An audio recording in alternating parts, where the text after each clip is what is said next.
Maroc, la marche verte. Verte parce que le vert est la couleur de l'étoile sur le drapeau rouge marocain. C'était la couleur préférée du prophète Mahomet. Et parce que cette marche est aussi une marche sainte. Du moins, c'est ce qu'on leur a dit aux Marocains quand on leur a demandé d'aller récupérer les arpents de sable colonisés par l'Espagne, le Sahara occidental, au cours d'une marche sans précédent dans l'histoire moderne.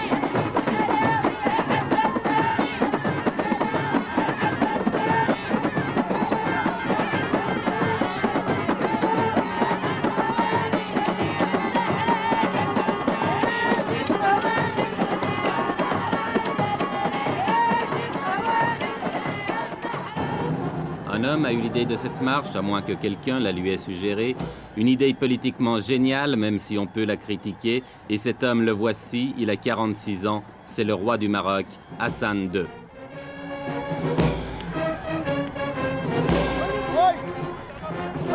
Avec la marche verte, Hassan II espère gagner sur tous les plans, faire oublier les problèmes intérieurs, se réconcilier avec son opposition, même de gauche, et surtout ressouder le peuple marocain dans un immense élan de nationalisme. On dit qu'il joue sa couronne dans cette opération et c'est vrai qu'elle n'est pas sans risque. La tension dans cette région du Maghreb est montée dangereusement et justement, le secrétaire général des Nations Unies, M. Kurt Waldheim, était venu ce jour-là pour en discuter avec le roi.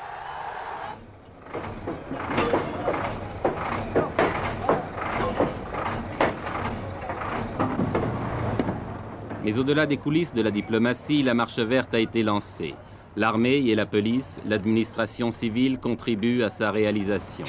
C'est presque la totalité des moyens de transport du pays qui ont été mobilisés, trains, autocars et camions rassemblés à Marrakech, devenue la capitale du grand départ.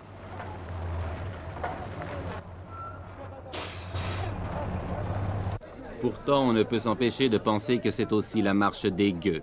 La marche des paysans pauvres et illettrés, des chômeurs, des petites gens, de toute cette masse humaine qui obéit docilement à tous les mots d'ordre qui viennent d'en haut.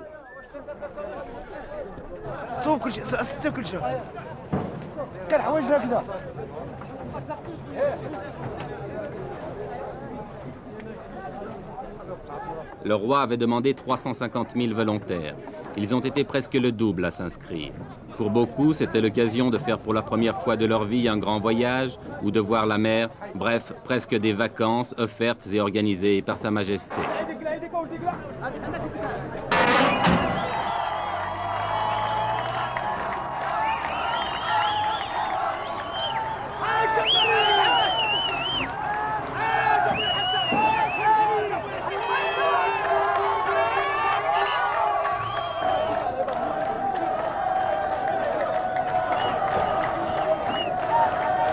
À Marrakech, depuis 15 jours, chaque départ de convoi donne lieu à des scènes de ce genre, et il en part plusieurs chaque jour.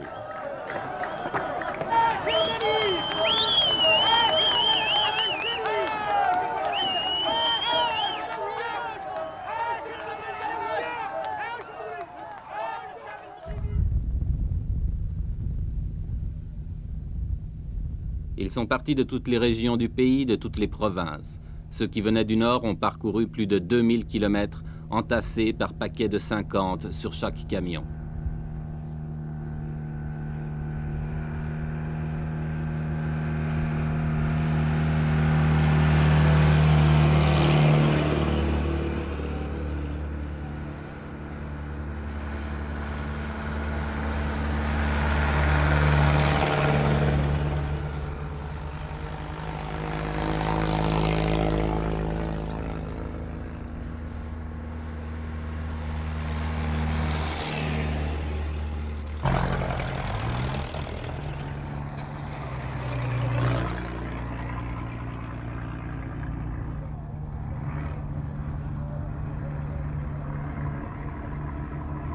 1000, 1500, 2000 kilomètres de soleil et de poussière, de chaleur et de soif, de fatigue. Mais tout a été prévu, sans doute depuis plusieurs mois, malgré le caractère spontané que le Maroc a voulu donner à cette manifestation. Ambulance, ravitaillement, essence, eau. En principe, les participants à la marche ne manqueront de rien. Une question, mais qui restera peut-être toujours sans réponse, quel sera le coût définitif de cette épopée? Avant le désert, un camp de transit a été installé à Agadir qui peut accueillir 30 000 personnes.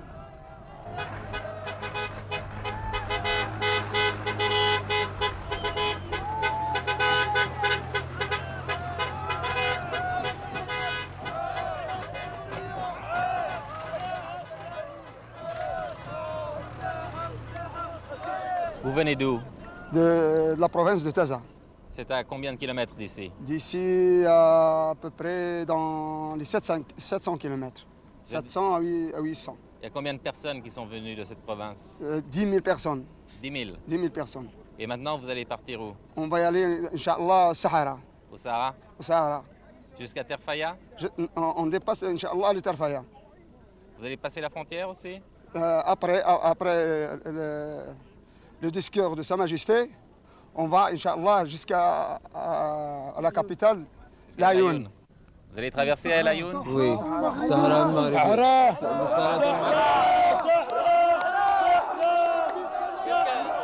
Qu'est-ce que ça signifie? Qu'est-ce que ça signifie le Sahara pour vous? C'est notre terre et notre pays. Nous traversons non pas l'Ayoun seulement, mais toutes les villes et tous les villages occupés par les Espagnols. On veut notre terre, on veut toujours notre terre. On veut notre terre jusqu'à la mort. Notre terre, c'est toute notre vie. C'est notre terre, ça y est. Vive le roi Hassan II! Vive le roi Hassan II! Vive le roi Hassan II! Vive le roi Hassan II! Vive le roi! Vive le roi Hassan II! Vive le roi Hassan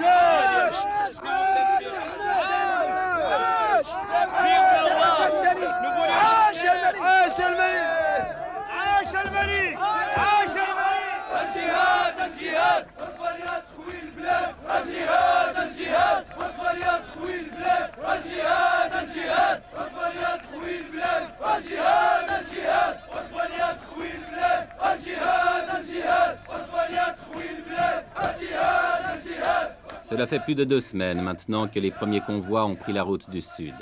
Plus de 2 semaines de délire qui confine au fanatisme. Plus de 2 semaines que le Maroc vit dans la fièvre. Tout cela pour quelques milliers de tonnes de phosphate, vous demanderez-vous? Non, pas seulement. Tout cela aussi, du moins aux yeux du peuple, au nom du roi et de Dieu, si Dieu le veut, Inch'Allah.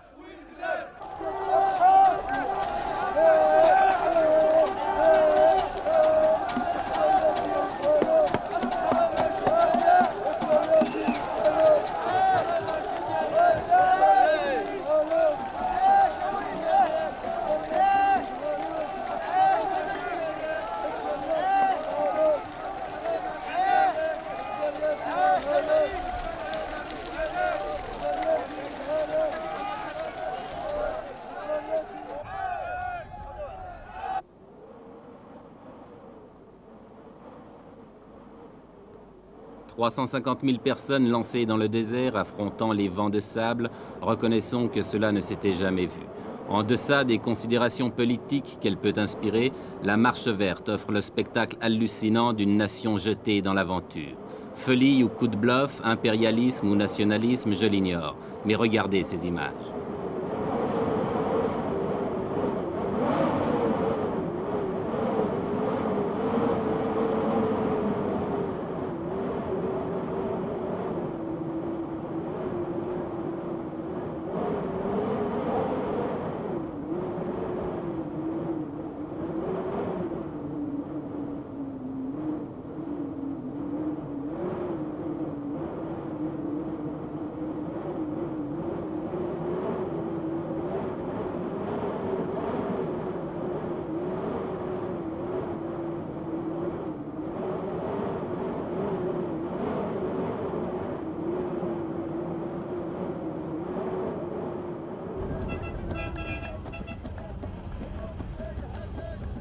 350 000 personnes dans le désert, cela signifie 10 000. Oui, vous avez bien compris, 10 000 camions.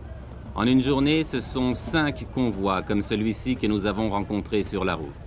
Par mesure de sécurité et pour éviter un trop grand désordre, tous les arrêts s'effectuent en dehors des localités.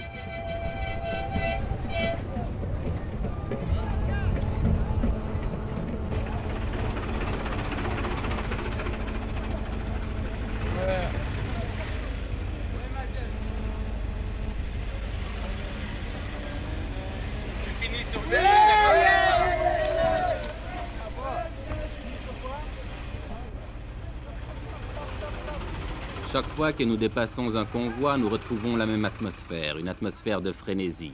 Et chaque fois aussi que nous interrogeons les gens, ils nous font les mêmes réponses. Écoutez. Jusqu'où vous allez? Au Sahara. Sahara? Oui, Sahara. Pourquoi vous ne laissez pas le peuple sahraoui s'autodéterminer, choisir lui-même? Parce que le peuple sahraoui est sous la domination du roi. Eh ben, comme vous dites, c'est... Sahara, c'est à nous. Non. Pour être juste, les Sahara nous appartiennent. Et les Sahraouis, ce sont des Marocains pour vous? Oui, c'est ça.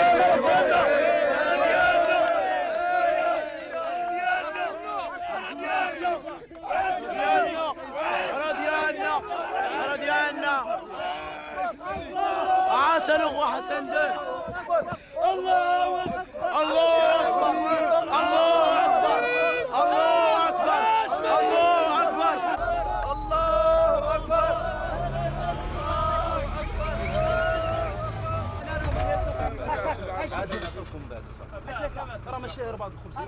Tout le long du voyage, les vivres sont assurés. On distribue les miches de pain à la lancée, mais en proportion calculée, un pain pour 4 hommes.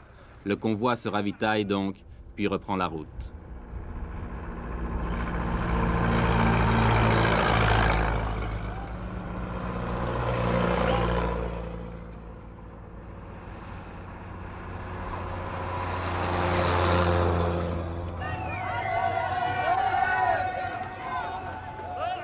Oui, tout le Maroc vit à l'heure de la marche verte. Oui, c'est devenu une épopée nationale.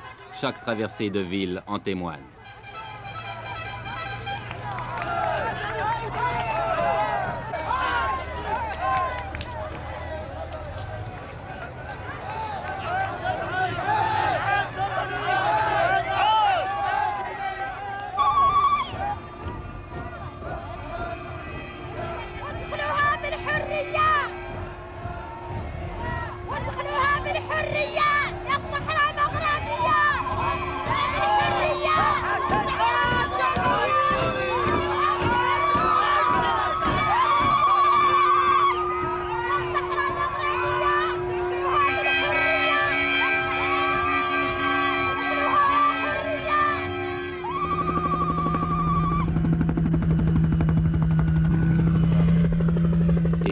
C'est l'arrivée à l'extrême sud du Maroc, à côté d'une petite bourgade perdue dans le désert, où avait atterri autrefois l'avion de Saint-Exupéry, Tarfaya. Tarfaya qui est maintenant devenu un gigantesque camp, dernière étape de la marche verte avant la traversée de la frontière qui délimite le Sahara espagnol.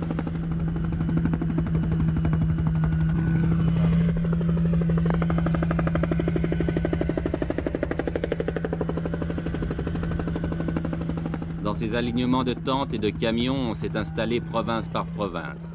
Et l'ambiance de ce campement le fait ressembler à un Woodstock du désert.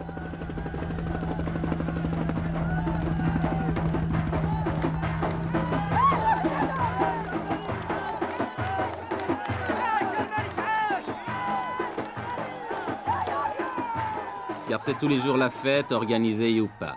Ici, c'est la fête parce que le Khaïd, le maire de Tarfaya, est venu rendre visite à ses innombrables voisins. Lui, qui vivait seul ou presque dans son bled oublié au fond des sables, que doit-il penser de ce fantastique rassemblement ?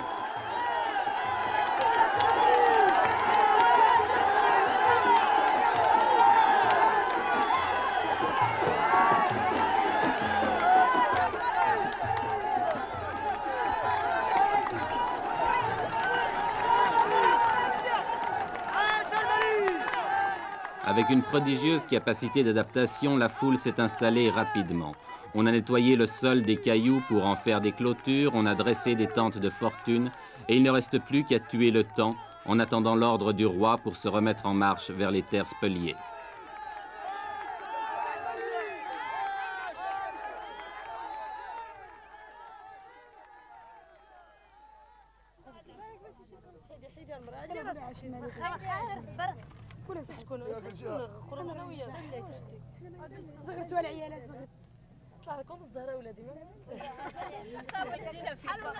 Les vivres sont distribués par les organisateurs, mais comme on n'est jamais si bien servi que par soi-même, on s'est mis à faire la cuisine, à frire les beignets, à faire bouillir le thé de menthe ou même à cuire le pain.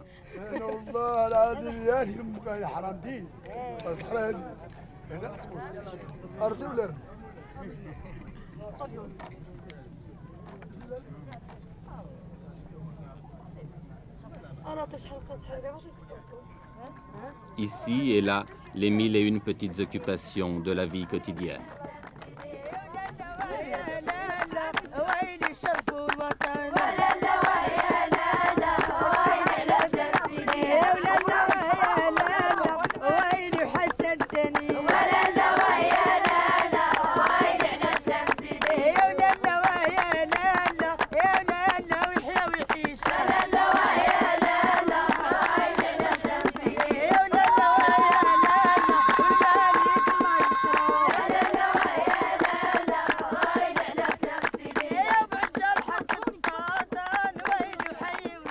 On danse, tandis qu'à quelques kilomètres de là, on se prépare peut-être à la guerre.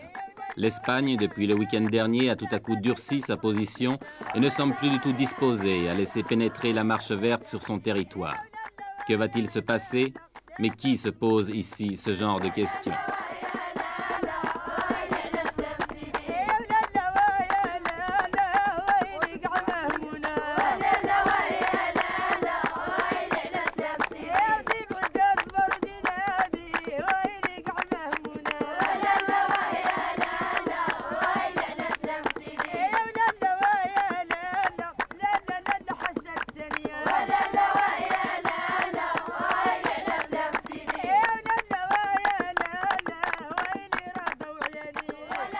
La marche verte n'a pas encore franchi la frontière, mais on ne voit pas comment elle pourrait maintenant s'arrêter, car ce qui est sûr, c'est qu'elle a dépassé le point de non-retour.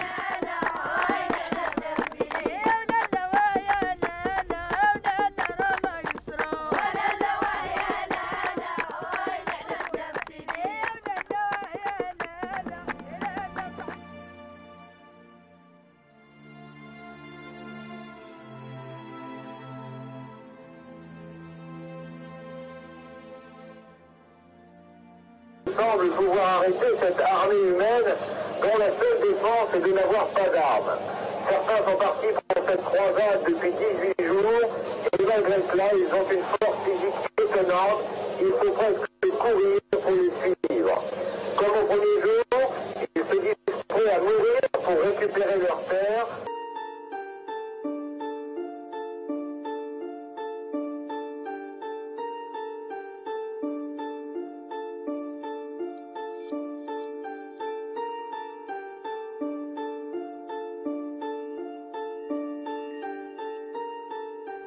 إنني وأنا أخاطبكم أعتقد شخصيا وأؤمن إيمانا راسخا بأن مسيرتنا قد أدت رسالتها وأنها قد أدركت هدفها وأنها ولله الحمد قد حققت ما كنا كلنا نحن وأصدقاؤنا ومحبونا ننتظر منها.